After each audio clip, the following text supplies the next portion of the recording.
नमस्कार दोस्तों। स्वागत है आपका हमारे YouTube चैनल जीके वर्ल्ड में। दोस्तों, आज हम चर्चा करने जा रहे हैं सार्क के 40वें चार्टर दिवस की। हाल ही में 8 दिसंबर 2024 को दक्षिण एशियाई क्षेत्रीय सहयोग संगठन, जिसे सार्क शॉर्ट में कहा जाता है, उसने अपना 40वां चार्टर दिवस मनाया। यह दिवस सार्क की स्थापना दिवस के सम्मान में प्रतिवर्ष मनाया जाता है। दक्षिण एशियाई क्षेत्रीय सहयोग संगठन आखिर है क्या? तो दक्षिण एशियाई में क्षेत्रीय सहयोग पर पहली बार एशियाई संबंध सम्मेलन 1947, बंगुई सम्मेलन 1950 और कोलंबो पावर सम्मेलन 1954 में चर्चा की गई थी। सार्क की अवधारणा वर्ष 1980 में तब सामने आई जब बांग्लादेश के राष्ट्रपति जियाउर रहमान ने शांति और स्थिरता को बढ़ावा देने के लिए क्षेत्रीय सहयोग का प्रस्ताव रखा। सार्क की आधिकारिक स्थापना 8 दिसंबर 1985 को ढाका, बांग्लादेश में हुई थी, जिसके 7 संस्थापक सदस्य थे बांग्लादेश, भूटान, भारत, मालदीव, नेपाल, पाकिस्तान और श्रीलंका।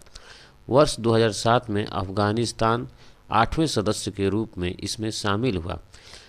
सार्क के उद्देश्य क्या क्या हैं? तो इसका पहला उद्देश्य दक्षिण एशिया में कल्याण को बढ़ावा देना तथा जीवन की गुणवत्ता में सुधार करना। दूसरा, आर्थिक विकास, सामाजिक प्रगति और सांस्कृतिक विकास में तेजी लाना। सदस्य राज्यों के बीच आत्मनिर्भरता और आपसी विश्वास को मजबूत करना। आर्थिक, सामाजिक, सांस्कृतिक, तकनीकी और वैज्ञानिक क्षेत्रों में सहयोग बढ़ाना। अन्य विकासशील देशों और अंतर्राष्ट्रीय संगठनों के साथ सहयोग करना। इसके प्रमुख सिद्धांत हैं संप्रभु, समानता, क्षेत्रीय अखंडता, अहस्तक्षेप तथा सर्वसम्मति आधारित निर्णय लेना। वर्तमान परिदृश्य में सार्क का महत्व क्या है? तो सार्क में वर्ष 2021 तक विश्व के भूमि क्षेत्र का 3%, विश्व की जनसंख्या का 21% और वैश्विक अर्थव्यवस्था का 5.21% शामिल है। इसके सहयोग का दायरा सार्क के एजेंडे में दक्षिण एशियाई मुक्त व्यापार समझौता शामिल है, जिसे हम साफ्टा भी कहते हैं, जिसकी स्थापना वर्ष 2004 में हुई थी और यह वर्ष 2006 से प्रभावी है, जिसका उद्देश्य दक्षिण एशिया में टैरिफ कम करना और मुक्त व्यापार को बढ़ावा देना है। SAARC agreement on trade in services 37, जिसे कहते हैं शॉर्ट में, 2012 में लागू हुआ, जिसका उद्देश्य अंतर क्षेत्रीय निवेश को बढ़ाना तथा सेवाओं में व्यापार को स्वतंत्र बनाना है। आज के संदर्भ में सार्क की प्रासंगिकता क्या है? तो अपनी निष्क्रियता के बावजूद सार्क उन कुछ मंचों में से एक है जहां भारत और पाकिस्तान सहित दक्षिण एशियाई देश संवाद बातचीत कर सकते हैं। समय समय पर शिखर सम्मेलन आयोजित करना जलवायु परिवर्तन और निर्धनता जैसे ज्वलंत क्षेत्रीय मुद्दों पर विचार करने का अवसर प्रदान करते हैं, भले ही कोई ठोस परिणाम न निकले। सीमा पार आतंकवाद और महामारी जैसे मुद्दे सामाजिक प्रतिक्रिया की मांग करते हैं। सार्क ने पहले भी कोविड-19 आपातकालीन कोष की स्थापना जैसी पहलों का समन्वय किया है, जिसे संकट के दौरान इसकी उपयोगिता पर प्रकाश डाला गया है। आर्थिक एकीकरण की संभावना कितनी है? तो 4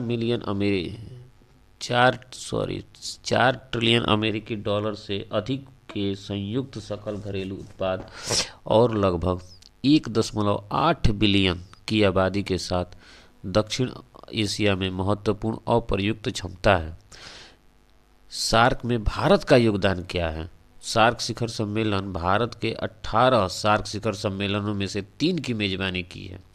दूसरा शिखर सम्मेलन 1986 बेंगलुरु में, 8वां शिखर सम्मेलन नई दिल्ली 1995 और 14वां शिखर सम्मेलन नई दिल्ली 2007 में आयोजित किया था। भारत ने अपने राष्ट्रीय ज्ञान नेटवर्क को श्रीलंका, भूटान और बांग्लादेश जैसे देशों तक विस्तारित किया है, जिसमें शैक्षिक तथा तकनीकी आदान प्रदान को बढ़ावा मिला है। इसके अतिरिक्त भारत ने वर्ष 2017 में दक्षिण एशियाई उपग्रह लॉन्च किया, जो सार्क देशों को उपग्रह आधारित सेवाएं प्रदान करेगा। मुद्रा विनिमय व्यवस्था। वर्ष 2019 में भारत ने वित्तीय सहयोग बढ़ाने के उद्देश्य से सार्क सदस्यों के लिए मुद्रा विनिमय व्यवस्था में 400 मिलियन अमेरिकी डॉलर की राशि के स्टैंड बाय स्वैप को शामिल करने की मंजूरी दी थी। आपदा प्रबंधन में भारत ने गुजरात में सार्क आपदा प्रबंधन केंद्र की अंतरिम इकाई की मेजबानी करता है। यह केंद्र सार्क देशों में आपदा जोखिम प्रबंधन के लिए नीतिगत सलाह, तकनीकी सहायता और प्रशिक्षण प्रदान करता है। भारत दक्षिण एशियाई विश्वविद्यालय का घर है, जिसकी स्थापना 14वें सार्क में अंतर सरकारी समझौते के माध्यम से की गई थी। यह सार्क देशों के छात्रों और विद्वानों के लिए विश्व स्तरीय शिक्षा और अनुसंधान के अवसर प्रदान करता है। सार्क को मजबूत बनाने में भारत की क्या भूमिका हो सकती है? सबसे बड़ी अर्थव्यवस्था के रूप में भारत सार्क देशों के बीच क्षेत्रफल और जनसंख्या का 70% से ज़्यादा हिस्सा बनाता है और लगभग सभी सदस्य देशों से रणनीतिक रूप से संबंधित हुआ है। सार्क उपग्रह और बुनियादी ढांचे के विकास के लिए समर्थन जैसी पहल भारत की प्रतिबद्धता को रेखांकित करती है।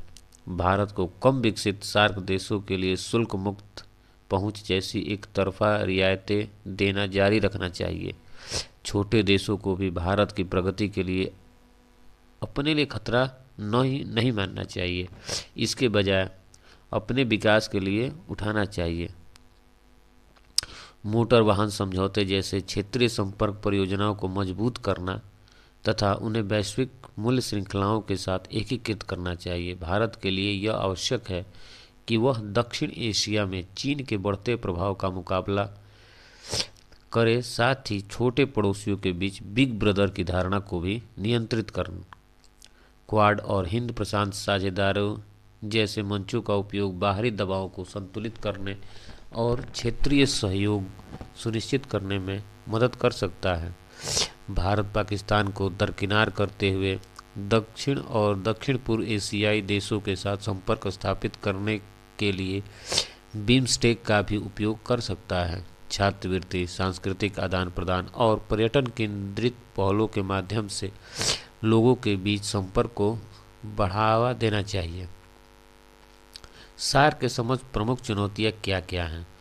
तो राजनीतिक तनाव और द्विपक्षीय संघर्ष तो पहला है, जिसमें जीडीपी तथा जनसंख्या के मामले में भारत और पाकिस्तान सार्क में प्रभावी भूमिका में है, लेकिन आतंकवाद एवं क्षेत्रीय विवाद जैसे मुद्दों सहित इनके बीच तनावपूर्ण संबंध सहयोग में बाधक बनता है। सीमा पार आतंकवाद से निपटने में पाकिस्तान की निष्क्रियता के कारण भारत ने वर्ष 2016 में 19वें सार्क शिखर सम्मेलन का बहिष्कार किया, जिसके परिणाम स्वरूप इसे स्थगित कर दिया गया। 18वें सार्क शिखर सम्मेलन वर्ष 2014 में काठमांडू में आयोजित किया गया था और इसके परिणाम स्वरूप 36 सूत्रीय काठमांडू घोषणा पत्र लाया गया था। बांग्लादेश, अफगानिस्तान और पाकिस्तान सहित कई सदस्य देशों में राजनीतिक अस्थिरता तथा शासन संबंधी समस्याओं के कारण दीर्घकालिक क्षेत्रीय नियोजन में बाधा आती है। सार्क देशों के बीच अंतर क्षेत्रीय व्यापार उनके कुल व्यापार का केवल 5% है, जबकि यूरोपीय संघ में यह 65% और दक्षिण पूर्व एशियाई राष्ट्र संघ में 26% है। साफ्टा के सीमित कार्यान्वयन तथा उत्पाद विविधीकरण की कमी से आर्थिक विकास अवरुद्ध हुआ है। भारत के प्रभुत्व से अक्सर इसे बिग ब्रदर सिंड्रोम की संज्ञा दिए जाने से छोटे देशों के बीच अविश्वास पैदा होता है। छोटे देश अक्सर भारत को बहुत अधिक प्रभावशाली मानते हैं, जिससे इनके द्वारा भारतीय पहलों का विरोध किया जाता है। इस धारणा से सामूहिक कार्रवाई हतोत्साहित होने के साथ चीन जैसे बाहरी शक्तियों पर निर्भरता में वृद्धि होती है। नेपाल, भूटान और मालदीव बुनियादी ढांचे की कमी के साथ सीमित संसाधन से ग्रस्त हैं। सार्क के चार्टर में निर्णयों हेतु सर्वसम्मति की आवश्यकता होने से कोई भी सदस्य प्रगतिशील मुद्दों से संबंधित प्रगति को रोक सकता है। पाकिस्तान ने अक्सर इस तंत्र का उपयोग सार्क मोटर वाहन एवं रेलवे समझौतों जैसे समझौतों को अवरुद्ध करने के लिए किया है। चीन, यूरोपीय संघ और अमेरिका जैसे पर्यवेक्षकों की भूमिकाओं के बारे में स्पष्टता का अभाव होने से बाहरी समर्थन सीमित रहा है। विवादास्पद द्विपक्षीय मामलों को अलग रखने से क्षेत्रीय तनाव के मूल कारणों का समाधान करने की सार्क की क्षमता सीमित हुई है। इससे विवादों को सुलझाने में संगठन की प्रासंगिकता कमजोर हुई है। बाह्य प्रभाव, बेल्ट एंड रोड इनिशिएटिव जिसे ब्री कहते हैं के माध्यम से चीन की बढ़ती उपस्थिति एवं श्रीलंका, बांग्लादेश तथा पाकिस्तान में इसके रणनीतिक निवेश से सार्क देशों के बीच गतिशीलता जटिल हुई है। चीन पाकिस्तान आर्थिक गलियारा तथा हम्बनटोटा बंदरगाह के विकास से चीन के प्रभाव में वृद्धि हुई है। हम इसमें सार्क इसमें कैसे सहयोग कर सकता है, आगे की राह उसकी क्या हो सकती है सार्क की, तो इसे आर्थिक सहयोग को बढ़ावा देना चाहिए। जैसे सतीश के परिचालन में तीव्रता लानी चाहिए। बुनियादी ढांचा, स्वास्थ्य सेवा तथा शिक्षा से संबंधित क्षेत्रीय परियोजनाओं को समर्थन देने के क्रम में सार्क विकास कोष जैसी पहलों का विस्तार करना चाहिए। राजनीतिक संघर्षों का समाधान करना चाहिए। सार्क के तहत मध्यस्थता तंत्र से द्विपक्षीय तनाव को दूर करने में सहायता मिल सकती है।